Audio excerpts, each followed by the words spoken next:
Hello guys, આજે આપણે જો કેરીનું અથાણું બનાવવાનું છે। એના માટે આપણે 2 કિલો કેરી લીધી છે। એને આપણે ધોઈને સરસ મજાની અને કટકા કરી અને મીઠું અને હળદર ભેરવી અને 24 કલાક માટે આપણે રહેવા દીધી હતી।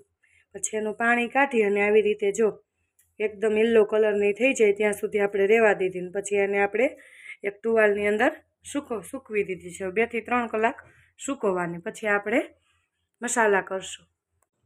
જો આપણે બધી જ કેરીને આવી રીતે એક વાસણમાં ભરી લીધી છે। હવે જો આપણે મસાલો તૈયાર કરશું। તો એના માટે આપણે મેથીના કુરિયા લીધા છે, રાઈના કુરિયા લીધા છે, ધાણા અને વરિયાળી અને આપણે સૂકા મરચાં અને તીખા એટલું આપણે લીધું છે। અને આપણે આ ગરમ તેલ કર્યું છે। તેલને ધુવાડા આવે ત્યાં સુધી ગરમ કરવાનું છે। હવે આપણે મરી મસાલા કરશું। જો આપણે મરચાં, હિંગ અને તીખા આખા આની અંદર આપણે એડ કરી દીધા છે। હવે આની અંદર આપણે ગરમ તેલ રેડવાનું છે ધીમે ધીમે કરીને। જો આવી રીતે આપણે તેલ રેડશું। બહુ ગરમ ન હોય એવું તેલ આપણે રેડશું। આપણે આને મસાલાને તેલ રેડી અને પછી હલાવી લેશું। એટલે આપણે થોડુંક મીઠું નાખી દેશું। મીઠું ખાતા હોય એટલું નાખી અને પછી આપણે આને હલાવી લેશું। સરસ મજાનું એડ કરીને હલાવી લેશું। આ બધો મરી મસાલો હલાવી અને 2 થી 3 કલાક આપણે આને આમનામ રહેવા દેશું। એટલે બધા સરસ મજાના થઈ જશે। આજે આપણે થોડુંક તેલ નાખશું। જો આવી રીતે બધા જ મસાલા ડૂબી જાય એવી રીતે આપણે તેલ નાખવાનું છે। આને આપણે રાખશું। પછી આની અંદર આપણે ચટણી આપણે છેલ્લે નાખશું। આપણે થોડીક અમથી હળદર પણ નાખી છે। હવે આને હલાવી અને આપણે 2 થી 3 કલાક માટે આને એમનેમ રહેવા દેશું। એટલે સરસ મજાનું અંદરની અંદર બધો મસાલો એકબીજાને સરસ થઈ જશે।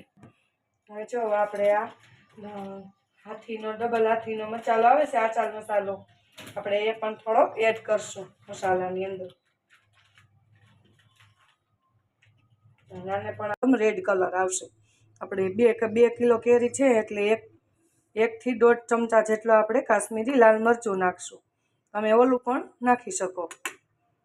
અને મિક્સ કરી અને પાછું આપણે ઢાંકણ ઢાંકી અને 15 મિનિટ રહેવા દેશું। જો આ બધો જ આપણો મરી મસાલો મિક્સ થઈ ગયો છે। આને આપણે ઢાંકણ ઢાંકી અને 5 મિનિટ જેવું આપણે રહેવા દઈશું। 5 મિનિટ જેવું રહેવા દઈશું। પછી આપણે જે કેરી છે શીખવી છે એ કેરીને એડ કરી અને 2 કલાક રહેવા દઈશું। પછી આપણે તેલ નાખી અને અથાણું તૈયાર કરશું। તો આપણું આખું વર્ષ સુધી અથાણું એવું ને એવું રહે છે। જો ગાઈસ, આપણું અથાણું થઈ ગયું છે સરસ મજાનું રેડી।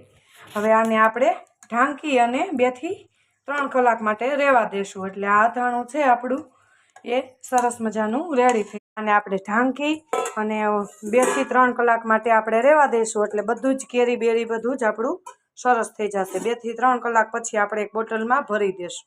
જો ગાઈસ, આપણું અથાણું રેડી થઈ ગયું છે। આપણે આને 1 દિવસ માટે 2 થી 3 કલાક પણ રાખી શકીએ, પણ અમે 1 દિવસ માટે આને એમનેમ મસાલા સાથે ભેળવા માટે રાખ્યું હતું। હવે આપણે આને એક બરણીમાં ટ્રાન્સફર કરી દઈશું। જો ગાઈસ, આપણે અથાણાને તપેલામાંથી ટ્રાન્સફર કરી અને એક બરણીમાં ભરી લીધી છે, કાચની બરણીમાં। આવી રીતે આખી બરણી ભરી અને આપણે કાલે જે તેલ હતું એને ફૂલ ગરમ કર્યું હતું। ગરમ કરી અને ઠંડુ કરી લેવાનું, એને આની ઉપર રેડવાનું। જો આવી રીતે અથાણું ડૂબે એટલું આપણે તેલ રાખશું। એટલે આપણું અથાણું આખું વરસ તેલ બધું જ ઉપર આવે એવી રીતે આપણે બરણીને ભરી છે। આવી જ રીતે આપણે બધું જ અથાણું ભરી લીધું છે આખા વર્ષ માટેનું। બાય બાય, જય શ્રી કૃષ્ણ।